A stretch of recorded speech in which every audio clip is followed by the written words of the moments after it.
Hey buddies, what's happening? So today, new episode in the drift car project. We're building a drift car backwards still. Engine is done. Next step, we're gonna figure out the wiring harness situation. Yeah, so I have the original wiring harness, the original computer, and well, we're gonna strip the harness down to all the stuff we need to do kind of like a standalone and tune it with the original computer. Let me get the harness and show you what I'm talking about. So that's all the original wiring harness. It looks like a mess right now, and it's dirty, really dirty, like the engine was before. If we have a clean engine, we need a clean harness too. So first what we're gonna do, we strip down all the plastic covering and the tape to get to the bare wires, and then we cut out or de-pin all the wires we don't need. So first let me take all the stuff we don't need off, and then we're gonna take a look at it again, and later on we re-isolate it and put clips and whatnot all on it to secure it safe to the engine. But yeah, alright, let's strip the harness down. We removed all the covering from the harness, so that are just straight the wires. There's all the covering. That didn't took that long. I think it took like 1.5 hours to get to this state. And yeah, so now I'm gonna spread it out, clean it up basically, spread it out, mark all the connectors that we necessarily need, and everything else gets stripped out of the harness. Yeah, let me spread it out, and I mark all the connectors that we essentially need, and then we see what we can cut out and what we're gonna leave in there. Since the harness is stripped down to the basically just the wires, here's a wiring diagram. It's a colored wiring diagram, and first step, circled everything what we don't need anymore. For example, we don't need the second oxygen gauges, oil level sensor, we don't need that anymore because we don't have it at the oil pan. Fuel sender stuff from the fuel tank, we don't need that anymore.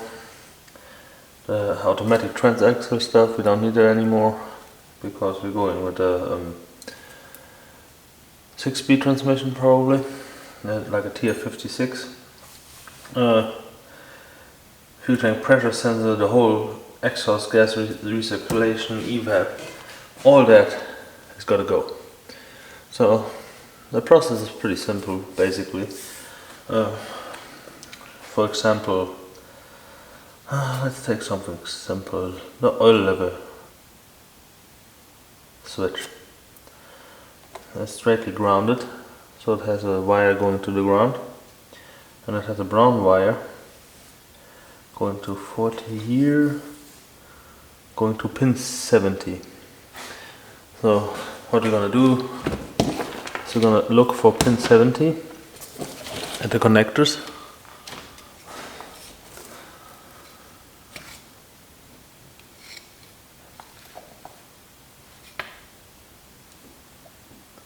Once we figured out which one is pin 70, you open this one up to make sure it's a brown wire. Well, yeah, once we confirmed it's a brown wire, we cut it out, strip it out of the harness with the connector and the ground wire, so that connector is gone. We do that to all the other stuff we circled on all these diagrams. Once we have stripped all that out, we basically have our what's it called, standalone harness. Yeah, but this harness, I don't have the fuse box, I don't have an OBD connector, and there's a couple other things I need, some new insulation and stuff like that for the wiring. So I have to figure out how much is that gonna cost, and is it worth spending 2-3 more hours or 4 more hours stripping it out and re-insulating the harness, or just buying a standalone harness, because honestly they are not that expensive. Yeah, so I'm gonna look into that, and yeah, we go from there. So either we're gonna see us with a finished harness, or I buy one. Okay, so here we got the engine. I got this air intake. It's a OEM air intake, LS6 air intake, basically, and yeah, it's a LS6 air intake. Yeah, it fits on perfectly. I had to modify the line a little bit because it was hitting the line, but now everything fits perfectly on here, just like that. I'm a little bit worried about this because that's kind of small, but we are going with the other air intake pretty soon, probably. But yeah, for right now, this air intake is good, so we're gonna stay with this air intake. And well, about the wiring harness situation, I looked it up and it was kind of not too expensive, but not worth the effort to cut the harness and buy the parts and everything I need to make that harness work. So I bought a standalone harness. Let me get the harness right quick. So that's basically the whole standalone harness. It's already wrapped and stuff and everything, so it's good to go in the car, basically. It comes with a fuse block. Fuse is already in there and everything. Comes with a OBD connector, so you can read it. So standalone harness, everything what we need. So that's perfect. And I also got the throttle body, goes with the harness. So there's a 92mm throttle body, and yeah, driven by cable. And yeah, it has a position sensor, idle control. So, but when we try to mount it here, we notice this one is a smaller diameter. Basically, we have to use a LS1 throttle body on a LS6 intake manifold. I'm not going to do that. I'm going to use this motherfucker. So, what's happening? We need an adapter for that. Because the other thing is, if you open that, that won't go in there.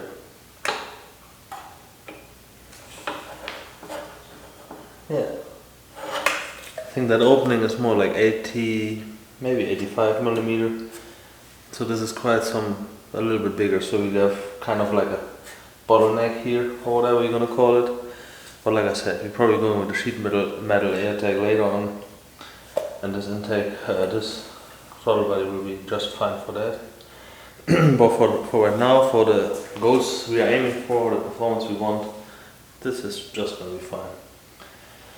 I still have to order the fuel rails and the injectors. We probably go with like 32-pound injectors. So we can make some good power with them, and we're not maxing them out when we're gonna tune the engine. Yeah, that's it so far from the engine side. And the wiring harness side, still working on trying to get a transmission. There's nothing really right now on the market except for some T6060 transmissions, and I don't know if I can make a T6060 working on that engine. Yeah, so I have to figure out if you can make a T6060 work on this. I don't know if it's going to be that reliable, but we're going to find that out. Maybe blow it up. Whatever. Anyways, that's it for the video for today, and we're going to see us next time. Okay.